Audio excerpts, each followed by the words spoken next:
고린도후서 6장 1절에서 10절까지 은혜가 헛되지 않게 이런 제목으로 말씀을 드리겠습니다. 은혜를 별거 아닌 걸로 생각하지 마시고 은혜를 헛되지 않게 좀 살았으면 좋겠다, 이런 공고의 말씀이 오늘 나오고 있습니다. 우리가 지금 살아가는 이 세상, 좀 구체적으로 얘기하면 자본주의 세상이잖아요. 이 자본주의 세상에서 살아가려면 큰 일이건 작은 일이건 적어도 4가지 요소는 있어야 그래도 사람답게 살아간다는 거죠. 첫 번째가 뭘까요? 자본이기 때문에 돈이 있어야 돼요. 돈이 있어야 돼요. 두 번째는 지식이 있어야 돼요. 아무것도 모르면 이건 지금 눈뜨고 고백하는 세상, 지식이 있어야 되고, 세 번째는 경험이 있어야 돼요. 힘이 있어야 된다는 거죠. 네 번째는 노력해야 돼요. 가만히 있으면 안 되니까. 이 4가지가 중요한데 한번 따져봐요. 이 세상에서 돈 안 드는 일이 없을까요? 뭐래도 꼼짝거리면 돈이 다 들어가. 자본주의이기 때문에 그래요. 뭐래도 돈 다 들어가요. 그래서 우리가 늘 스트레스 받는 게 뭐예요? 돈 때문에 다 스트레스 받잖아요. 거의 기도 제목이 돈 제목이 제일 많고요. 이 자본주의, 캐피탈리즘이라는 이 자본주의 세상 때문에 그래요. 그걸 근간으로 가기 때문에 여기에 떨어져 있으면 안 돼요. 살지를 못하기 때문에 그런 거죠. 또 두 번째는 아까 얘기했듯이 돈이 있으면 뭐예요? 지식이 없는데 아무것도 아니에요. 어떤 능력이 아무 필요 없어요. 요즘 지식사회예요. 지식이 없으면 아무것도 못해요. 여러분 당장 쓰는 이 휴대폰만 해도 이거 보통 일이 아니고 모든 게 그래요. 세 번째는 또 지식이라는 것은 경험에서 나오는 거지 결코 머리는 아니라는 거죠. 이 경험을 통해서 얻어지는 거라야 진짜 이게 내 거라는 거죠. 그 네 번째는 그럼에도 불구하고 우리는 매일마다 노력을 해야 되는 거죠. 노력하지 않으면 아무것도 못해요. 참 어려워요. 요즘 디지털 시대에 살고 있기 때문에 모든 것이 다 디지털로 가기 때문에요. 그냥 그거 몰라도 돼. 아니요. 여러분들 살기가 얼마나 복잡한지 힘든지 몰라요. 진짜 힘들어졌어요. 참 어렵다는 거죠. 그게 노력이 매우 중요하다는 거죠. 좀 더 추가한다면 저는 한 3가지 더 추가하고 싶었어요. 그게 뭐냐면 이게 또 시간이 참 중요하다는 거죠. 여기서 시간은 카이로스 얘기하는데 카이로스는 뭐냐면 기회의 시간이라는 거죠. 때가 있다는 거야. 그냥 아무 때나 이가 없어요. 요즘은 분명히 때가 있어요. 이 때가 너무 중요하다는 거죠. 또 한 가지 아울러 우리가 이 세상에서 행복하게 잘 살아가려면 평안이 있어야 돼요. 마음 편해야 돼요. 여러분 살아봤지만은 다 가졌어 마음 편하지 않으면 그거 산 거 아니에요. 그거 왜 살아 그렇게? 평안이 있어야 돼요. 참 이런 것들이 너무 중요하죠. 그러고 나이 먹으니까 여러분 깨달아진 게 하나 또 있죠. 뭐예요? 아무리 가진 게 많고 뭐 많이 알아도요. 여러분 건강이 제일이야. 내가 보니까. 건강이 최고의 재산이야. 나이 먹은 분들은 알아. 이게 젊었을 때는 이걸 못 느꼈는데 이제 병원 다니면서 한두 가지 막 부서지며 갑자기 어떤 몸에 어떤 변화가 일어나고 이렇게 딱딱 느껴지면 아이고야, 이 건강이 참 최고구나. 나이 먹으면 재산보다도 건강하구나. 건강이 최고구나. 이걸 확 느껴지잖아요. 그래서 저는 이걸 더 덧붙이고 싶어요. 오늘날 우리가 이 자본주의 세상에서 살아가려면 이렇게 많은 요소들이 있다는 거죠. 생각해보니까요. 건강도 쉽게 이루어지는 게 아니야. 건강에 3대 요건이 있다고 하죠. 첫 번째가 뭘까요? 잘 먹고 잘 살아는 거야. 먹는 것도 골고루 잘 먹어야 할 뿐만 아니라 잘 나와야 돼요. 못 나는 것도 정말 힘들더라고요.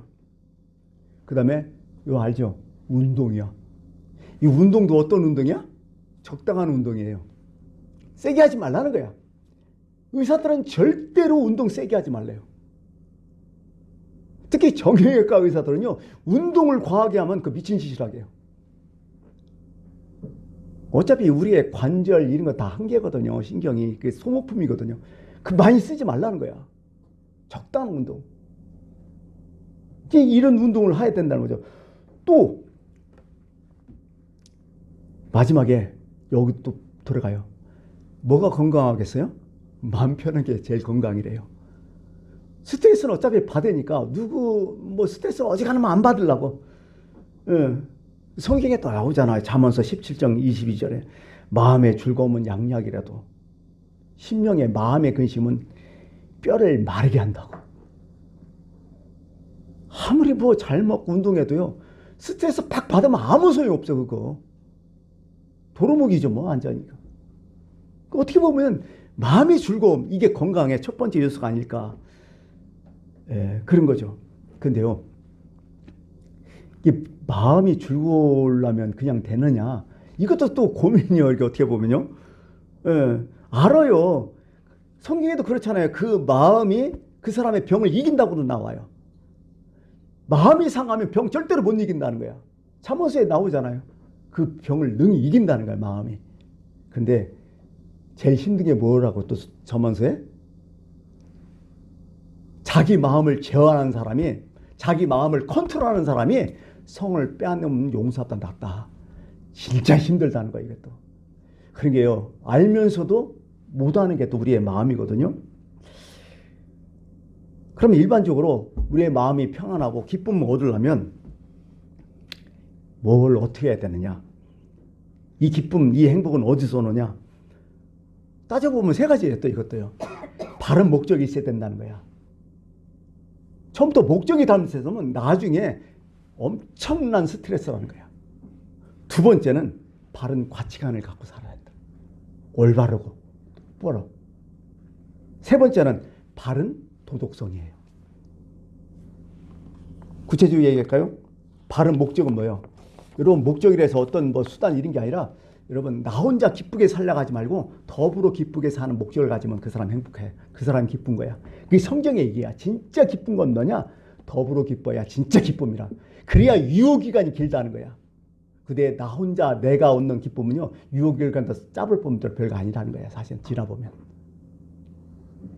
다른 사람을 기뻐하고 나서야 나도 기뻐할 수 있다는 게, 이게 그렇게 만들어진 거예요, 하나님께서. 또 두 번째는 아까 얘기했듯이요, 내 마음의 응원을 받아야 돼. 나한테 나가 인정받고 응원을 받아야 그 사람이 행복한 사람이에요. 내가 양심에 가책해 놓고서 늘 마음에 콩닥콩닥 너 그러냐, 너 그러면 안 된다, 이렇게 하면요, 그거 스트레스요. 못 살아요, 그거. 근데 너 참 잘했어.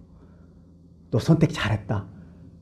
참 너 훌륭하다. 이게 기쁜 사람이고, 이게 행복이라는 거야. 이게 원천이라는 게 기쁨에. 또 세 번째는 역시 인간인지라 미래에 대한 어떤 확실한 보장을 갖고 있어야 또 행복해요. 이게 신앙이에요, 어떻게 보면. 네. 우리는 어떻게 보면 현재보다도 미래의 보장을 받고 가는 사람들 아니에요. 그 보장이 없다는 무슨 의미가 있겠어요. 그래야 기뻐할 수 있다는 거죠. 그래서 서양 사람들이 성공하려면 이 세 가지 P로 쓸 때는 단어가 중요하다, 그런 얘기 하는데, 첫 번째 뭐예요? patience. practice구나. practice. 노력을 해야 된다. 실천력이 있어. 추진해야 된다. 그래야 성공할 수 있다. 두 번째는 patience. 인내할 수 있어야 된다. 참아야 된다. 버텨야 된다. 세 번째는 마지막 peace예요. 평화가 또 나와요. 이게 다 따져보면요, 참 인간이 행복하려면 반드시 껴야 되는 게 이게 평안이에요. 다. 기쁨. 이게 다 들어가는 거죠. 근데 우리는 대부분 그래요. 자본주의 세상에서는 다다익선이라고 많으면 많을수록 더 좋다, 막 이런 얘기를 많이 하죠. 근데 막상 가지면 그게 또 별거 아니라는 거야. 이 세상은. 희한하죠. 그거 없을 때는 막 그게 소원이야. 그거 가지면 나 아무 염려 없고 정말 모든 것을 다 소원책이 여한이 없을 것 같아. 근데 딱 갖고 나니까 아무것도 아닌 거야. 우리가 어렸을 때 생각해 보면 수학여행 가는 날이 더 행복할까요? 가기 전이 더 행복할까요? 느낌이 오잖아요, 벌써 이렇게. 그죠? 근데 요즘 가만히 보면 그래. 그걸 성취하고 나서 오히려 더 불안한 사람들이 더 많아요, 더 많아. 그거 안 놓치려고 지금 안절부절 하잖아요. 우리가 바로 그런 거 아니에요, 지금? 뭐 이거 가지면 좋겠다 하고서 그 막상 소유를 하고서 그거 딱 얻어놓으니까 이제 이거 없어지면 어떡하냐. 오히려 스트레스예요. 이게 또 안절부절하고. 차라리 없을 때는 이런 생각 하나도 없었는데 있으니까 이게 또 스트레스예요. 더 플러스 알파가 돼버려요. 참 희한하죠 이게. 그 연예인들이 그 모습이잖아요. 인기 없는 것도 참 죽어는 하죠. 없을 때도 힘들죠. 근데 인기를 딱 얻고 나서 딱 찍고 나서 딱 얻으니까 이것도 떨어지면 엄청난 스트레스입니다. 그러니까 연예인들이 스트레스 엄청 받는다는 거예요. 오히려 탑 연예인일수록 못 견딘다는 거예요. 비유한 예로서 그렇잖아요. 여러분, 내가 참 원하던 차가 있잖아. 사람들마다 다, 야, 저 차 있으면 끝내주겠다 해갖고 참 그 차 고급차를 하나 딱 샀어. 차가 없을 때도 불편했어요. 그죠? 소원이 있고 부럽고 뭐 이렇게 했었어요. 근데 새 차를 딱 사고 나서부터 여러분, 편안하다, 좋다, 그것만 있나요? 아니죠. 뭐가 따라와요? 누가 와서 이거 누가 찍고 가면 어떡하나, 누가 또 문제 생기면 어떡하나, 뭐 하면 어떡하나, 더 스트레스요. 한 20년 된 이런 차를 타고 다녀봐요. 어디에 딱 찍히고 기스나도 아무 신경 안 써. 어차피 그런데 뭐. 근데 진짜 뭐 새 차 누가 찍는 거하고 혼자 찍는 거하고 이게 천질 차이예요. 스트레스는. 세상이 이래요. 보면 참 어떻게 보면 가지면 다 좋을 것 같아도 가지고 나니까 또 문제가 또 생기는 거예요. 항상. 우리는 지금 그런 시대를 살고 있기 때문에 참 우리의 진정한 기쁨은 뭐냐, 이 기쁨의 본질을 우리는 좀 이해를 해야 돼요. 성경에 이런 말씀 있잖아요. 여호와께서 주시는 복은 사람을 부하게 하고, 그 다음에 내가 중요하죠, 근심을 겸하여 주지 아니한다. 참 기가 막힌 얘기죠. 이게 진정한 기쁨이라는 거죠. 그래요. 하나님이 주신 복은 그래요. 그거 내가 소원 성취하게 해줘요. 근데 그 다음에 근심이 하나도 없어. 이게 진짜 복이라는 거야, 성경은. 그럼 이 은혜가 어디서 오는 거예요? 인간이 얻을 수 있는 복은 아니라는 거죠. 어떻게? 그래서 이 은혜, 하나님이 주신 은혜가 어디서 오냐? 근본적으로 역시 하나님의 은총에 뿌리를 두고 있어요. 항상 시편 120편 2절 되게 말씀을 좋아하죠. 너희가 일찍 일어나고 늦게 누우며 수구의 떡이 먹음이 헛되도다. 그러므로 여호와께서 그 살아신 자에게 잠을 주시는다. 노력하고 수고하고 뭘 해도 하나님이 해주셔야 된다. 이게 근본이라 이게. 사실 그래요. 인간의 노력 한계가 분명히 있어요. 노력해도 그럼 효과는 있겠죠. 그러나 근본적인 건 아니란 거야. 역시 하나님이 주시면 끝난다는 거야. 이 말씀을 여기 하고 있는 거죠. 아우구스티누스, 성 어거스틴이 그런 얘기했죠. 당신 안에서 받는 위로를 떠나서는 아무에게도 위로 받을 수가 없었습니다. 이런 고백을 해요. 자신의 고백록에서. 살아보니까 그렇다는 거야. 어디서 누가 나를 위로해도 그때뿐이지만 정말 근본적인 위로는 하나님 주셔야 된다는 거예요. 우리 알잖아요, 그거. 근본적인 게 뭔지.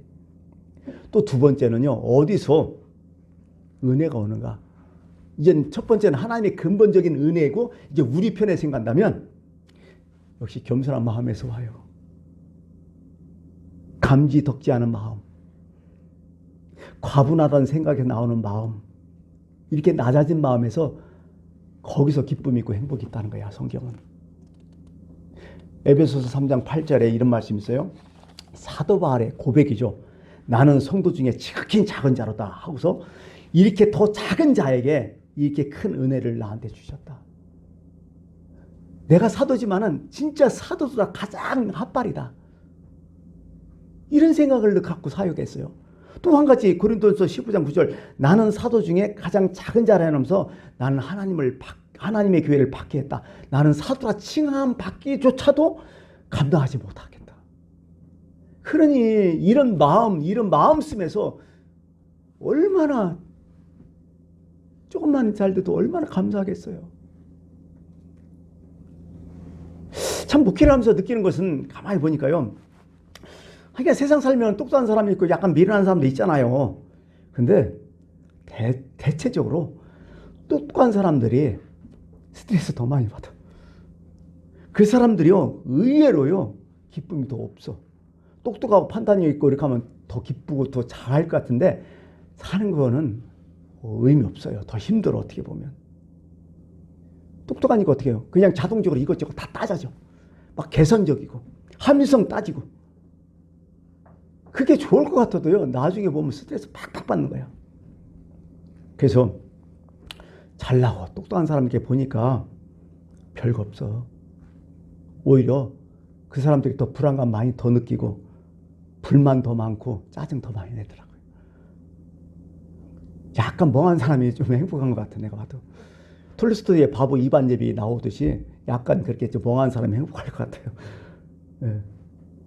애들도 그렇잖아요. 애들 키워봤지만 여러분들 공부를 아주 잘해갖고 이렇게 잘하면 물론 그것도 유지하려면 스트레스지만은 뭐 그래도 괜찮고, 공부를 아주 못해갖고 얘는 절대로 공부하고는 인연이 없다. 공부하고 담쌌다. 그래도 마음 편하네요. 근데 이 세상에서 가장 문제가 뭐냐? 어정쩡한 게 가장 문제 같아요. 이것도 아니고 저것도 아니고. 그런 부모들이 스트레스를 가장 많이 받죠. 어정쩡한 거예요, 이게. 좀 할 것 같으면 된 것 같은데 안 하거든. 그러니까 맨날 그러잖아. 너는 왜 그 모양이야? 누굴 닮았느냐? 왜 종자가 그 모양이냐? 도대체 왜 그러냐? 막 그래서 힘들잖아. 애도 힘들고 부모도 힘들고요. 근데 그 부모는 뭐 그렇게 잘났어요? 그 부모도 사실 학교 다닐 때 별 수 없었잖아요. 자기 생각 안 하고 자꾸 애들 생각하고. 어떤 집 보니까 참 부모가 현명하더라고요. 얘는 진짜 학교 성적 뒤에서 가장 빨라요. 근데 부모는 평안해. 그러면서 물어봤어. 왜 자녀가 저렇게 공부도 안 하고 저런데 왜 걱정하지 않냐 했더니, 아, 그래도 우리 집안에서 제가 제일 잘해요. 이렇게 하니 얼마나 편하네, 이게. 확 부모가 딱 낮아버리니까 배속 편하는 거예요, 이게. 제가 제일 낫다는 거예요, 그래도. 내가 생각해보면 나도 학교에서 그랬다는 거예요. 근데 제가 그래도 양가 댁을 모시고 살지만은 제일 낫다는 거예요, 그래도. 이런 마음. 그러니까 어떻게 보면 이 겸손은 못 따라가요, 이게. 거기서 평안이 있고, 참 그런 것 같아요. 내가 뭘 해도 나는 무자격한데, 나는 아무것도 아닌데 이렇게까지. 사도 바울은 뭐 자신의 생애까지 얘기하잖아요. 나는 만삭되어 태어나지 못한 자 같다고. 칠삭동이라고. 나는 하나님과 원수지 됐고요. 교회에 핍박했고요. 모든 사람에게 아픔을 줬다. 근데 내가 이렇게 사도가 됐다.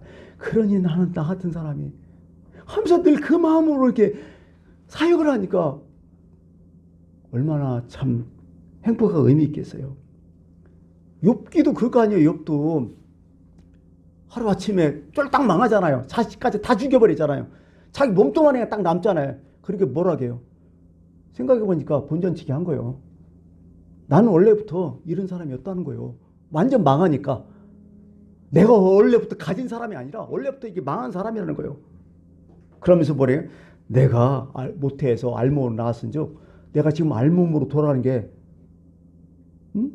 당연하지 않느냐. 주신 자수 여호와시오 거두지 여호와시니 그냥 여호와 이름을 찬송할 뿐이다. 이거 얼마나 편하네요. 이게 겸손한 마음이라고. 이게 이런 사람이 은혜가 충만하고 행복하다는 얘기예요. 그러고 우리 다 얘기했지만은요, 역시 깨닫는 데서 은혜가 충만해져요. 깨닫지 못하면 이거 참 답답한 거죠. 어떻게 하면 우리 모두 다 지금 깨닫지 못하는 데서 지금 맨날 불평불만할 것 같아요. 조금이라도 하나님의 은혜를 깨닫는다면 이렇게 안 살아요. 얼마나 행복한지 모른다는 그런 생각을 해봐요. 산상구배의 첫 번째가 뭐예요? 신명이 가난한 자는 복이 있다. 가난한 자가 복이 있다. 그죠? 근데 나는 우리 너무 부자들 아니에요? 가난하야 깨닫는 게 많아요. 어떻게 보면. 행복의 감지력이 있어요. 무슨 얘기냐? 배고픈 사람일수록요, 혀와 코가 예민해져요. 아시죠? 기가 막혀. 배고프면요, 냄새에 예민해져요. 맛있는 냄새에 막 팍 꽂히잖아. 배부른 사람들은 신경 안 쓰잖아요. 가진 거 많은 사람, 부잣집 애들 용돈 줘봤자 시큰둥해요. 근데 진짜 하나도 없고 당장 먹고 살 거 없는 거 용돈 조금 봐야 난리나 하늘로 올라가려고 하잖아요. 지워갖고. 우리가 젊었을 때는 그때 좋은 줄 몰랐어, 사실. 우리가 건강했을 때는 건강도 사실 좋은 줄 몰랐어. 그냥 당연한 줄 알았잖아. 아프지 않으니까. 건강하니까. 근데 한번 딱 아프니까 어떻게 돼요? 아, 그때가 좋았다. 건강할 때 좋았다. 그 연이 좋았다. 젊어뜨려졌다. 내가 현재 있을 때는 모르지만 딱 잃어보고 딱 나니까 너무 불편해. 너무 힘들어 살기가. 근데 당장 우리가 지금 쓰고 있는 거 못 느끼잖아요. 어떻게 보면 그러니까 내가 모든 걸 없어지기 전에 미리 깨닫는 게 더 행복한 사람이에요. 역시 그래서 깨달음에서 행복이 온다 이런 말씀하는 거예요. 자, 그런 것 같아요. 그래서 오늘 뭐 말씀을 좀 드린다면 그래요. 오늘 본문 가운데 강조되는 말씀 몇 구절이 있어요. 1절과 2절에 저는 마음에 꽉 꽂혀가지고 이 말씀을 정했는데 그래요. 하나님의 은혜를 헛되이 받지 말라고. 제발. 지금 은혜가 나한테 왔는데 그거 헛되게 쓰지 말라고. 헛되게 생각하지 말라고. 별것 아닌 걸로 좀 생각하지 말라고. 좀 귀하게 좀 생각하라고. 이렇게 은혜를 주건만은 왜 우리는 왜 이렇게 모르고 사냐고. 그 얘기고요.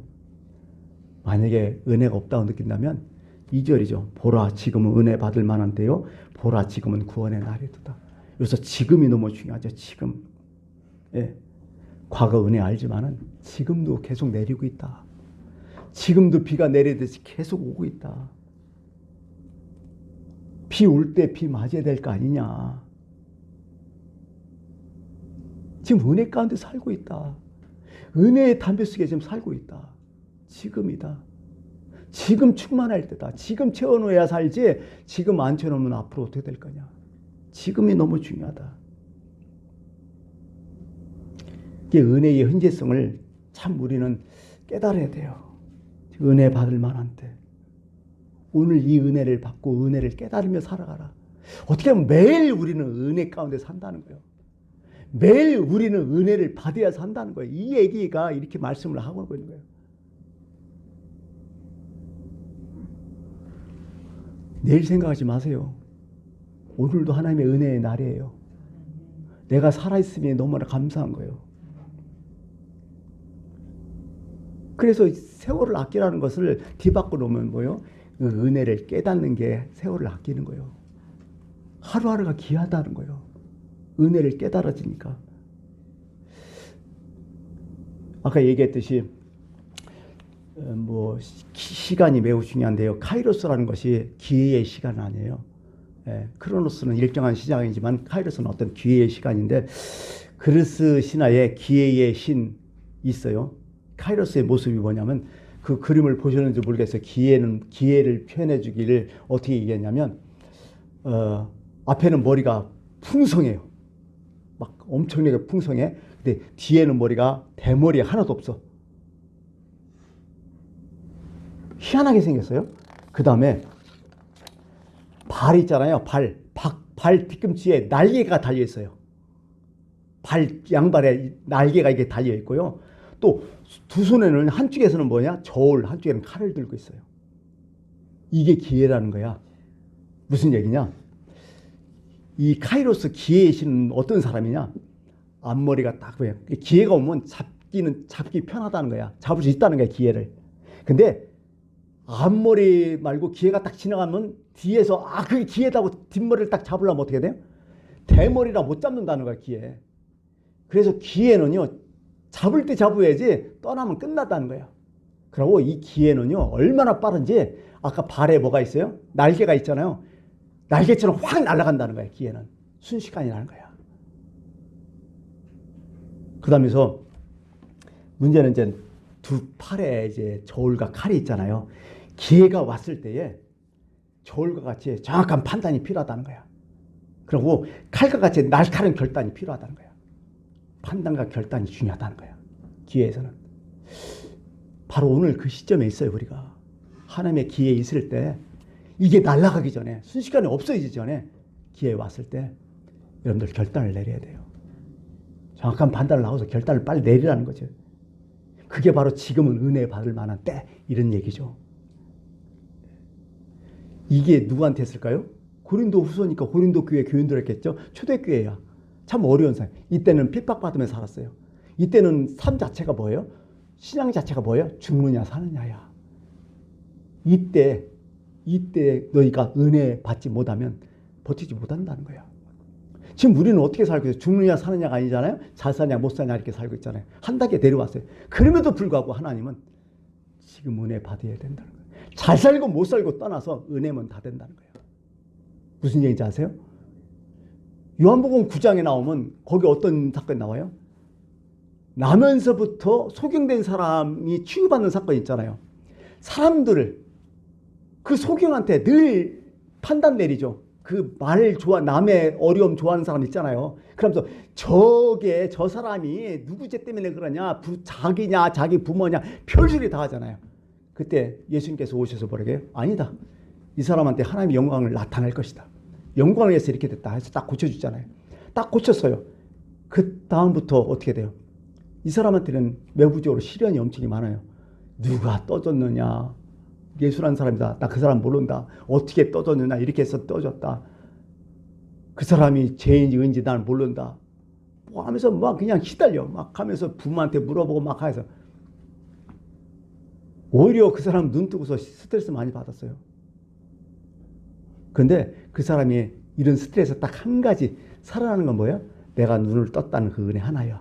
그걸로 딱 평정 딱 됐잖아. 내가 그 사람이 의인지 모르는지 다 모른다. 다만 내가 눈이 떠졌고 그분은 좋은 분이다. 그러고 딱 끝나버리잖아. 이게 은혜예요, 이게. 여러분, 세상 살기 힘들죠? 간단해요. 은혜만 있으면 살아간다는 거예요, 성경은. 그 은혜로서 살아간다는 거죠. 그러면 그 하나님의 은혜가 뭐냐? 한 가지만 하고 말씀드릴게요. 저는 이제 그 요한복음 20장 나오는 포도원 주인과 일꾼의 비유 나오죠. 여러분 잘 알잖아요. 농번기 때 얼마나 일꾼이 필요하겠어요. 포도 따는데 그 순식간에 날아가잖아, 기회가. 하루도 안 따면 그 포도가 물르니까 막 이 사람 저 사람 막 끓을 거 아니에요. 그래서 이제 포도원 주인이 아침에부터 이제 일꾼을 막 구하러 나가죠. 그 계속해서 구하죠. 우리나라 시간으로 얘기한다면 새벽에 가서 일꾼을 구했고, 이건 정상적인 사람이죠. 근데 9시에 가서 또 구해오고, 12시에 가서 구해오고, 오후 3시에 가서 구해오고, 이제 마지막 1시간뿐이 안 남았는데 5시에 가서 구해오잖아요. 그래서 이것을 뭐 많은 비유이니까 많은 내용으로 이제 이것을 설명할 수 있겠지만은, 기회라는 어떤 그런 주제를 갖고 이것을 다시 한번 해석을 해봤어요, 제가. 그랬더니 이게 색다르게 느껴지더라고요. 기회가 뭐냐? 새벽에 온 사람 정상적으로 잘 샀던 사람이야, 처음부터. 예, 아주 성실하게. 근데 9시에 온 사람 뭐야? 좀 늦은 사람, 때가 좀 지난 사람 아니에요. 정상적으로 얘기한다면. 아, 내가 좀 때가 지나쳤다. 그렇잖아요. 그 주인이 불렀다는 거야. 이게 12시야. 12시면 어떻게 해요? 인생의 절반이 날아간 사람이야. 인생의 절반이 포기되고 인생의 절반이 끝난 사람이야, 이제. 그런 사람 있어요, 지금 우리 가운데도. 그죠? 아, 인생 다 끝났어. 절반 날아갔어. 그래도 주님이 부르신다는 거야. 오후 3시에 3분의 2가 날아간 사람이야. 심지어 오후 5시는 뭐예요? 이제 1시간 남아서 좀 있으면 거의 끝난 사람이에요. 완전 막판이야, 이 사람은. 그분도 불렀다는 거야. 여러분, 주님은 지금도 딱 포기하고 딱 끝난 사람도 기회 주신다는 거야. 또 한 가지는 이 주인은요, 포도원에 포도 따기 위해서 그 사람 부른 거 아니야. 그 사람이 일을 시키기 위해서 부른 거야, 사실은. 주님은 우리를 부를 때 주님의 유익을 위해서 절대로 안 불러요. 어떻게 하면 우리의 유익을 위해서 부르는 거죠. 우리의 마지막 기회까지 살려고 우리 주님을 지금도 부르는 거예요. 내가 이 나이 먹었다, 이 형편이다, 이런 모습이다 하지 마세요. 주님은 우리를 끝까지 불러요. 그래서 나오는 얘기가 뭐예요? 꺼지가는 심지 끄지 않으시고 상할 때를 절대로 꺾지 않는다고. 우리는 주님 앞에 좀 더 겸손해져요. 지금 그런 은혜를 우리는 받고 있어요. 그러므로 여러분들, 오늘 우리가 생각하는 것은 주님의 은혜를 헛되이 받지 말라는 거예요. 그리고 마지막 8절에 10절에 우리의 정체성이 다 있어요. 이렇게 고백할 수밖에 없어요. 자, 우리는 속이는 자 같으나 참되고 무명한 자 같으나 유명한 자요, 죽은 자 같으나 보라 우리가 살아있고 징계받는 자 같으나 죽임을 당하지 아니하고 근심하는 자 같으나 항상 기뻐하고 가난한 자 같으나 많은 사람을 부유하게 하고 아무것도 없는 자 같으나 모든 것을 가진 자다. 이게 기독교인이야. 이게 우리의 정체성이고요. 여러분, 주님의 그 은혜가 있다면 이건 충분한 거야. 이런 삶을 여러분 꼭 사시길 바라겠습니다. 기도하겠습니다.